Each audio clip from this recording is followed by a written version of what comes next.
Una producción de Universidad Nacional de Jujuy, CEPA UNJU y su señal UNJU TV.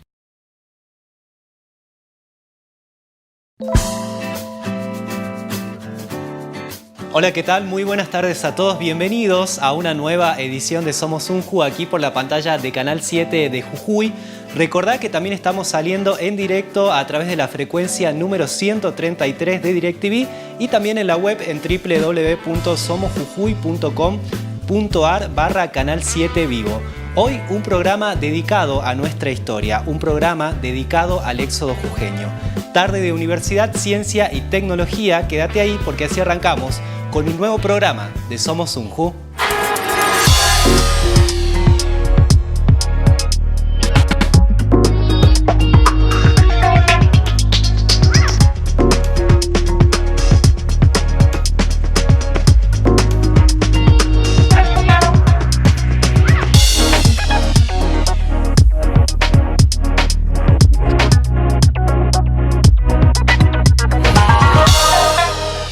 Como te comentaba al inicio, hoy tenemos un programa dedicado al éxodo jujeño y lo vamos a conocer de la mano de historiadores de la Universidad Nacional de Jujuy, pero antes vamos a hacer un pequeño repaso en nuestras pantallas.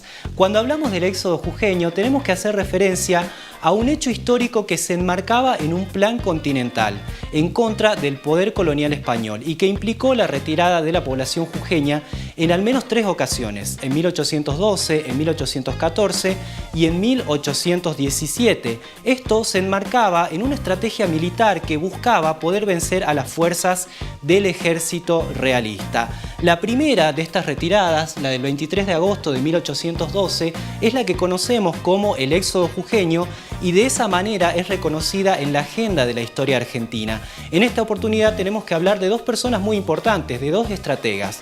Estamos hablando de Manuel Belgrano, a cargo de las fuerzas del Ejército del Norte, y también de Eustaquio Díaz Vélez, también a cargo de parte de la vanguardia revolucionaria. El éxodo jujeño es aquel suceso histórico que nos permitirá hablar de nuestra independencia política. Este apelativo tiene como primer registro el libro Jujuy, Provincia Federal Argentina de Joaquín Carrillo, que se publica en 1877 y recién se declara como fecha conmemorativa en 1922 a través de una ley provincial. La doctora Ana Teruel, historiadora de la Universidad Nacional de Jujuy, nos invita a comprender el contexto en el que se desenvuelve el éxodo jujeño. Éxodo que le permite a Manuel Belgrano ganar las batallas de Salta y de Tucumán y así regresar a Jujuy. Pero hay cosas que no sabemos acerca del éxodo. ¿Qué pasaba en nuestra provincia mientras su población se retiraba forzosa y necesariamente?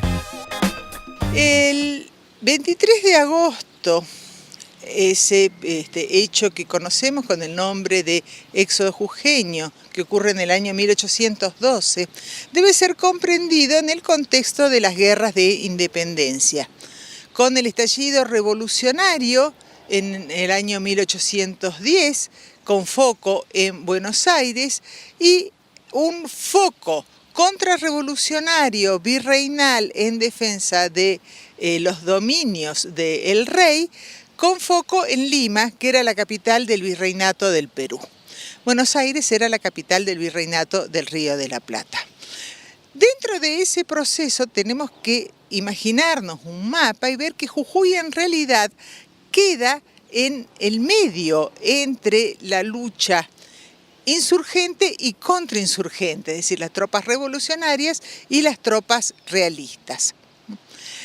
Para avanzar con la revolución se organiza la primera campaña al Alto Perú. Se conocía en ese momento Alto Perú como lo que hoy nosotros denominamos Bolivia, lo que después va a ser la República de Bolivia. Esa primera campaña al Alto Perú sienta sus bases en Jujuy y luego avanza hasta el río Desaguadero, ya en el norte, ya casi en el límite con Perú, y allí es derrotada en la batalla de Huaqui. Esa derrota es muy importante, pues los ejércitos deben volver a descender, acantonarse en Jujuy, y ahí se recibe una primera orden del triunvirato que se la da a Juan Martín de Pueyrredón, en ese momento el comandante de las tropas, de que contemplara la posibilidad de retroceder ante el avance de las tropas realistas que no podían ser contenidas con éxito por la inferioridad numérica del ejército patriota luego de la derrota. Bien. Hay luego, posteriormente, un relevo. Pueyrredón está enfermo, solicita que se lo releve del mando y llega Manuel Belgrano a hacerse cargo de las tropas.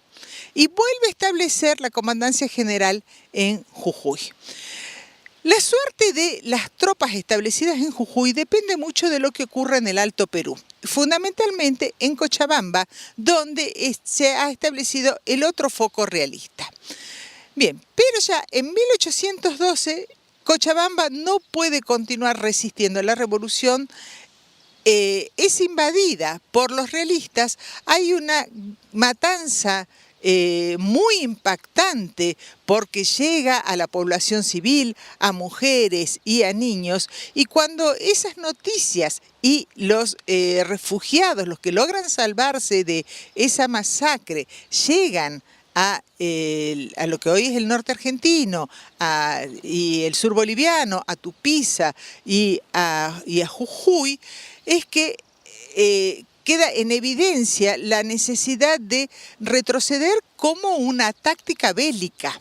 Belgrano da la orden en julio, el famoso bando de Belgrano, aquel en el cual deja claro que quienes no lo sigan, que quienes desobedezcan, corren el peligro de ser pasados por las armas. Era realmente un momento crítico y Belgrano sabe que tiene que apelar a todas las medidas posibles para obtener la definición de aquellos, muchos de los cuales eran indecisos, o bien muchos eran realistas, porque también en esto hay que ponerse un poco en la piel de la época.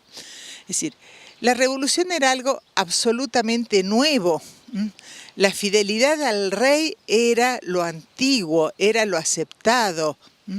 Entonces, muchos de los pobladores mantienen la fidelidad al rey y no quieren acatar de buena voluntad, digamos, estas órdenes. Bueno, tan es así que cuando Belgrano organiza la retirada, esta marcha, lo que llaman la marcha retrógrada, con idea de llegar hasta Tucumán e incluso más abajo, si fuese necesario, parte de la población ya se había refugiado en otras regiones, en otras zonas. La gente más pudiente, aquellos que tenían más recursos o que tenían haciendas en las zonas rurales, en zonas que estaban como marginales dentro del camino principal que bajaba por la quebrada de Humahuaca hasta San Salvador de Jujuy, se refugió en sus haciendas. Y los que marcharon con Belgrano el día 23 de agosto, que es el día que ya es la retirada de toda la población, es la gente que necesitaba la protección del ejército, porque realmente no tenía dónde más ir, ¿no? Y marchan también los miembros del Cabildo junto con el ejército, y bueno, Belgrano lleva consigo todos los papeles del Cabildo, lo que vendría a ser el archivo histórico, que para nosotros es tan importante, ese archivo que se desplazó junto con las tropas y que después tuvo una serie de infortunios. Lo que menos se conoce es qué ocurre en el interín, cuando los realistas ocupan la ciudad de Jujuy y todo el norte. Porque en realidad acá hay otra cuestión, es decir, toda la región de Puna y de Quebrada había sido una zona totalmente castigada porque las avanzadas contrarrevolucionarias cerca de Tupiza hacían continuas incursiones hacia la Puna, hacia Quebrada, y si bien en la vanguardia de las avanzadas al mando de Díaz Vélez se habían asentado en Humahuaca, a medida que las tropas contrarrevolucionarias avanzaban, Díaz Vélez partió juntamente con Belgrano. Es decir, que toda la provincia en realidad sufrió estas batallas, estos combates, este movimiento de los ejércitos. Los realistas ocupando Jujuy armaron con mucha dificultad el cabildo porque no había personas capacitadas, en ese momento lo que se esperaba era que los vecinos, que la condición de vecindad era una condición que no obtenía cualquiera, tenía que ver con la posición económica, con el prestigio de las personas, con su participación en el gobierno de la ciudad. Fue dificultoso, pero sin embargo hubieron ciertas adhesiones de la población que había quedado en San Salvador. Ahora sí, nos vamos a una pausa y en instantes seguimos conociendo más acerca del éxodo jujeño de la mano de historiadores de la Universidad Nacional de Jujuy. Quédate ahí.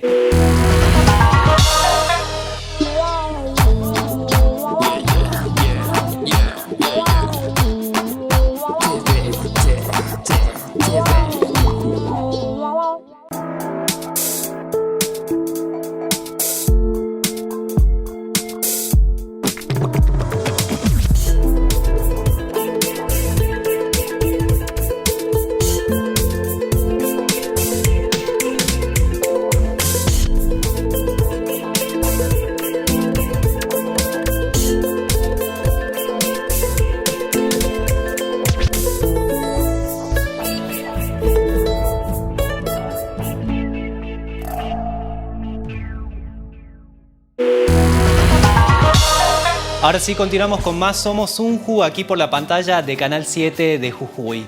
¿Qué significaba etimológicamente la palabra éxodo? ¿A qué estrategia militar estaba vinculada? ¿Y qué representaba Jujuy en el medio de estos conflictos en términos geográficos?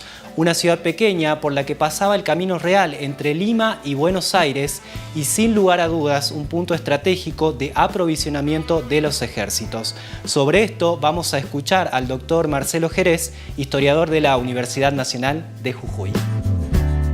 La palabra éxodo, según su origen etimológico, significa salida y define actualmente a la emigración en masa de un pueblo.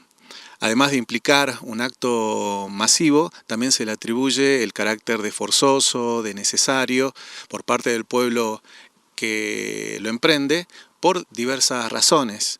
Entre ellas, por ejemplo, por la difícil situación que puede vivir un pueblo en un contexto de guerra, por cuestiones sanitarias, epidemiológicas, de enfermedades o por inclemencias climáticas.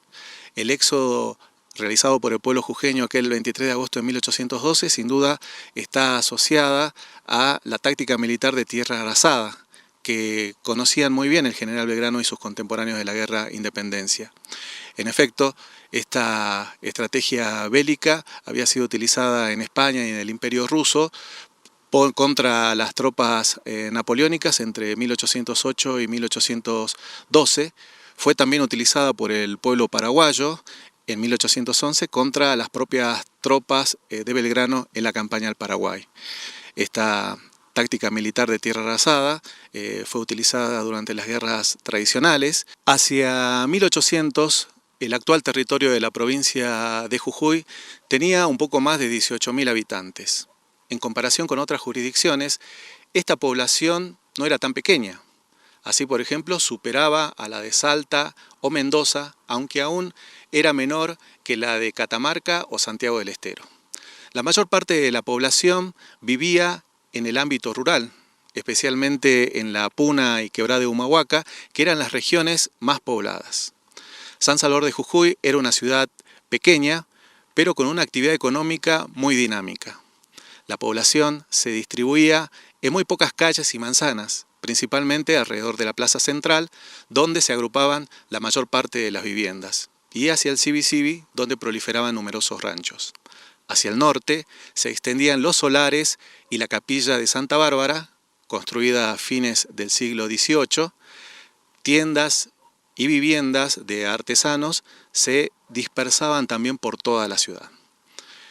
Como Jujuy era el paso obligado en el tránsito comercial de ganado destinado principalmente hacia las minas de Potosí y de productos importados que se introducían por el puerto de Buenos Aires hacia el Alto Perú, Comerciantes, funcionarios, arrieros y viajeros transitaban asiduamente por la ciudad. Allí se preparaban para el viaje, debían cambiar de medio de transporte, reemplazar las carretas por las mulas y abastecerse en las pulperías. De este modo, el ámbito urbano de San Salvador de Jujuy y sus alrededores, hacia los años previos a 1812, se caracterizaba por un intenso y constante intercambio comercial. Ahora vamos a conocer cómo estaban conformados los ejércitos, muchos de ellos integrados por jujeños comprometidos con la causa patriota. Estos ejércitos podían llegar a tener una conformación de entre 1.000 y 7.000 personas, composiciones gigantescas teniendo en cuenta los números de la población de esa época. Sobre esto vamos a hablar con el magíster Gabriel Lagos. Un ejército, en lo formal, se componía de 3 cuerpos o armas, ¿sí? Infantería, caballería y artillería, ¿sí? La artillería, en ese momento, hacia 1812, era un cuerpo relativamente pequeño, no contaban con más de 10 o 12 piezas, ¿sí?, de artillería, ¿sí?, básicamente porque las fundiciones se hallaban mayormente en España y acá recién estaban empezando a fabricarse, ¿sí? Por ejemplo, en la batalla de Tucumán el ejército patriota tenía solamente 10 cañones, ¿sí?, 5 cañones y 5 obuses, digamos que era un cuerpo pequeño, ¿bien? Luego el cuerpo de infantería, que es lo que ya conocemos, ¿sí?, básicamente soldados a pie, ¿sí?, que tenían armas de fuego y armas blancas, ¿bien? Las armas de fuego eran básicamente los fusiles de chispa o mosquetes, ¿bien?, que se cargaban por arriba, por el caño, y luego había un pedernal que hacía contacto con la pólvora y se disparaba. Y luego también las armas blancas, que eran fundamentales para la lucha en el cuerpo a cuerpo, ¿sí?, que eran básicamente la bayoneta, el sable, pero fundamentalmente facón o puñal, lo necesario, digamos, para el enfrentamiento y la lucha cuerpo a cuerpo. ¿Bien? La idea básicamente de la infantería era luchar en formaciones en un principio, ¿sí?, y enfrentarse al enemigo intentando mantener la formación, y en eso residía básicamente el éxito de la infantería. La caballería era una pieza fundamental, ¿sí?, porque era la que más rápido se movía, ¿sí? La caballería, como ya sabemos, son los soldados, los jinetes montados a caballo, ¿bien? Y básicamente la idea de la caballería era atacar por los flancos al enemigo o intentar atacarlo por la retaguardia, ¿bien? O sea que la caballería era una pieza fundamental. En ese momento estaba armado con armas de fuego, básicamente carabinas o tercerolas, que son rifles más pequeños, ¿sí? Para disparar, en general, los jinetes tenían que desmontar. O sea que no era muy efectivo en realidad el arma de fuego, sino que el arma más importante de la caballería era el sable, ¿sí?, y posteriormente también la adopción de la lanza, ¿sí? Esa es básicamente la composición formal de un ejército.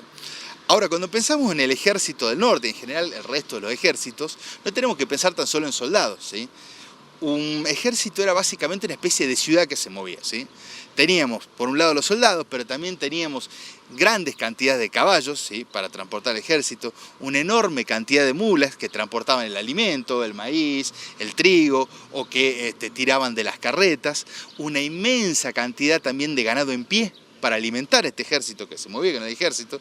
O sea que el ejército iba acompañado de una inmensa cantidad de vacas, cabras, ovejas, ¿sí?, el transporte de todo el parque del ejército, digamos, lo que implicaba las municiones, las carpas para instalar enfermerías, los lugares de reparación, los lugares de la oficialidad, y los ejércitos también al mismo tiempo iban acompañados muchas veces por los mismos familiares, ¿sí?, de las personas que luchaban, que eran generalmente las mujeres que muchas veces atendían a los heridos o cocinaban, ¿sí? Entonces el ejército era un conjunto de personas, ¿sí?, y también una gran cantidad de ganado, y digamos, era parecido a una gran caravana, un ejército en movimiento. Llegó el momento de irnos a una pausa, pero quédate ahí porque en instantes continuamos con más Somos Unju y el éxodo jujeño.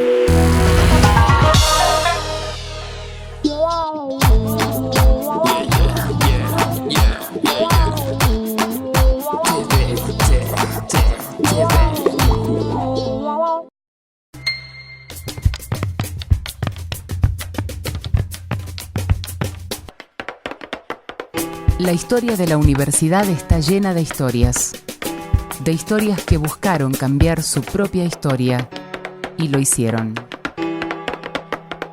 Somos la Universidad Nacional de Jujuy. Somos parte de tu historia.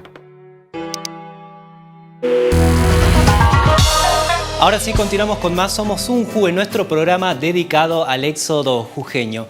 Ahora vamos a conocer quién era Manuel Belgrano, cómo se puso en contacto con las ideas revolucionarias que luego lo llevarían a defender la causa independentista. Esto lo vamos a conocer de la mano de la licenciada Dionila Valdivieso en un relato que es hasta conmovedor.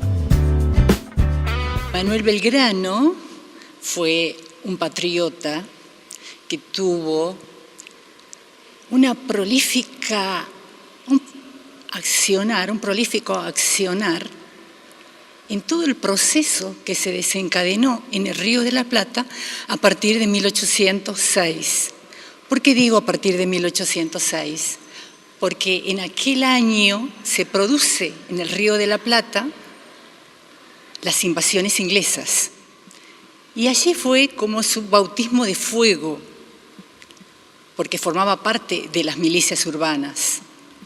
Y a partir de ese momento, nunca más pudo sacarse ese traje de militar. Por suerte, porque tuvo que dar todo de sí para asegurar la independencia de estas tierras de América del Sur.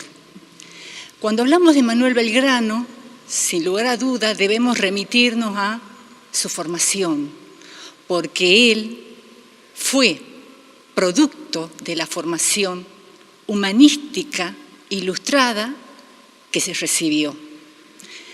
Con muchas luces, su padre, que era funcionario de la aduana de Buenos Aires, lo envió a España, a estudiar España.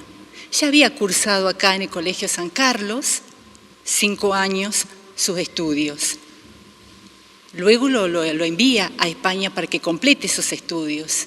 Y allá se va a poner en contacto con todas estas ideas ilustradas que estaban en boga en Europa y que habían dado a luz una revolución política que fue un parteaguas en la historia de los hombres, la Revolución Francesa.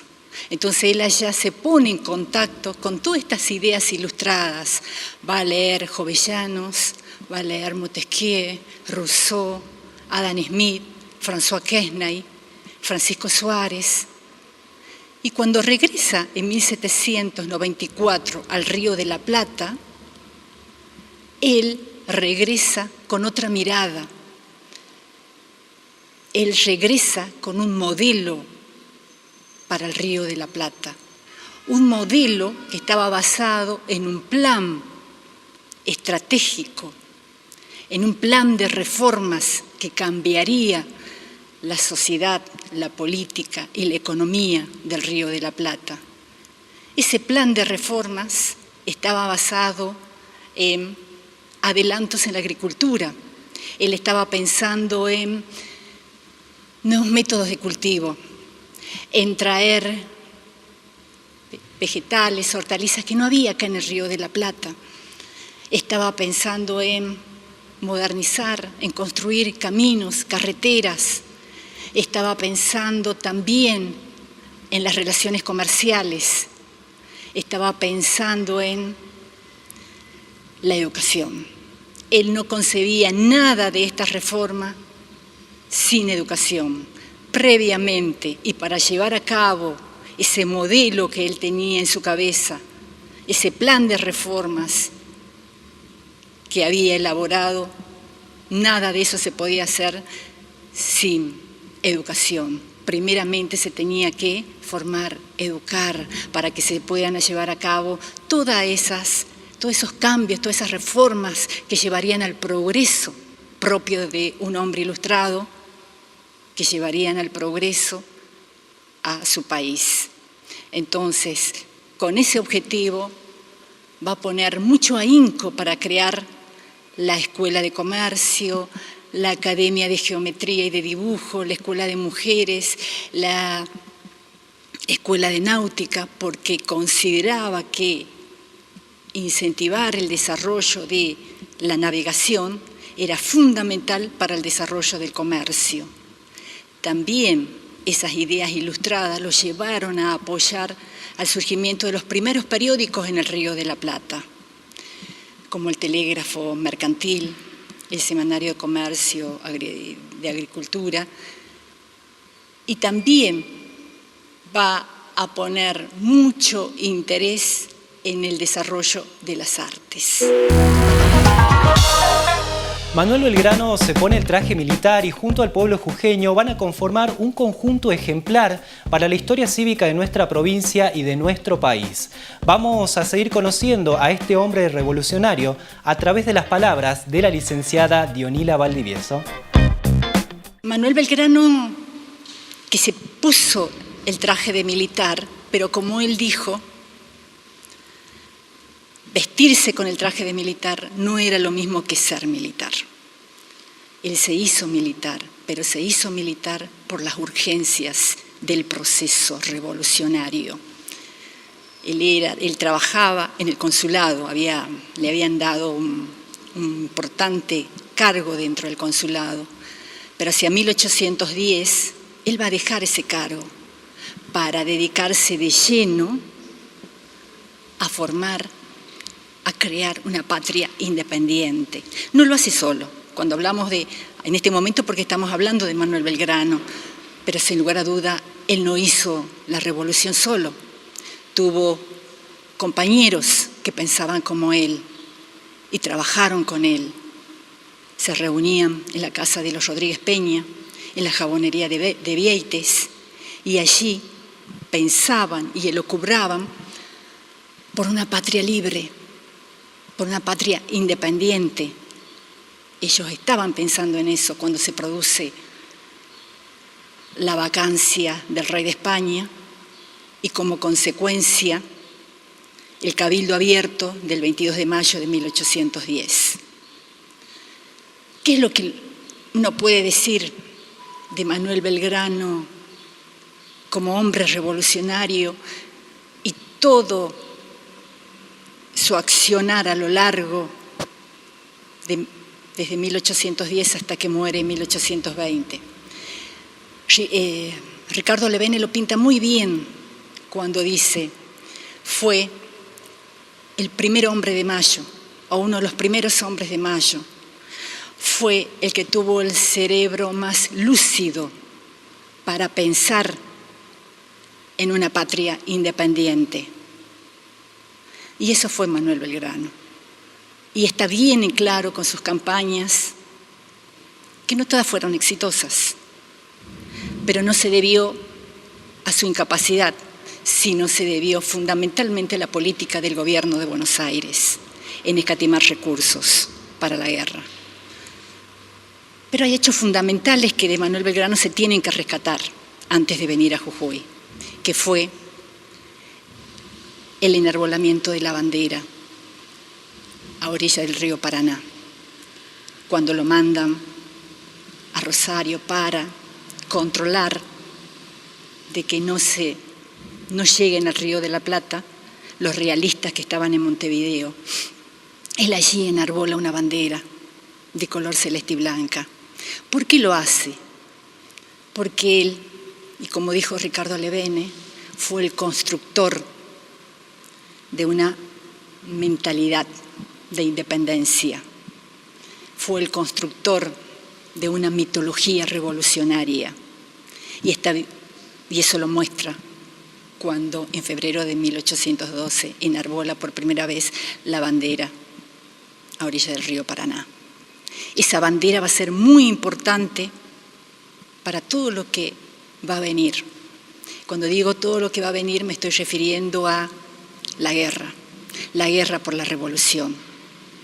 Y ahí es donde él se hace militar y siente ese traje militar y empuña las armas y lo hace con mucho valor, con mucho ahínco, lo que lo va a llevar a asegurar la causa revolucionaria. Si la revolución triunfa, en gran parte la historia se lo debe a Manuel Belgrano, porque él no tenía formación militar, pero se hizo militar. Pero sí hay algo bien en claro, que es lo que va a tener, que es la idea de patria, Y esa idea de patria va a estar claro cuando un 25 de mayo de 1812 hace bendecir la bandera en la iglesia matriz de Jujuy. saca la bandera a la mañana, la lleva al cabildo, se enarbola en el cabildo, flamea en el cabildo, y él personalmente retira la bandera del cabildo y la lleva a la iglesia matriz para que el canónigo Juan Ignacio de Gorriti la bendizca. Ahí la va a bendecir el canónigo Juan Ignacio de Gorriti a la bandera creada por Belgrano. Esa bandera es un símbolo de este proceso de independencia. Ahora sí llegamos al final de nuestro programa del día de hoy. Queremos agradecer la compañía de todos los días miércoles y recuerden que la semana que viene nos seguimos encontrando con más universidad, ciencia y tecnología. Pueden dejarnos sus mensajes a través de nuestras distintas redes sociales. Estamos en Facebook como UnjuTV, también nos encuentran en Twitter como @unju_tv y por supuesto también estamos en Instagram.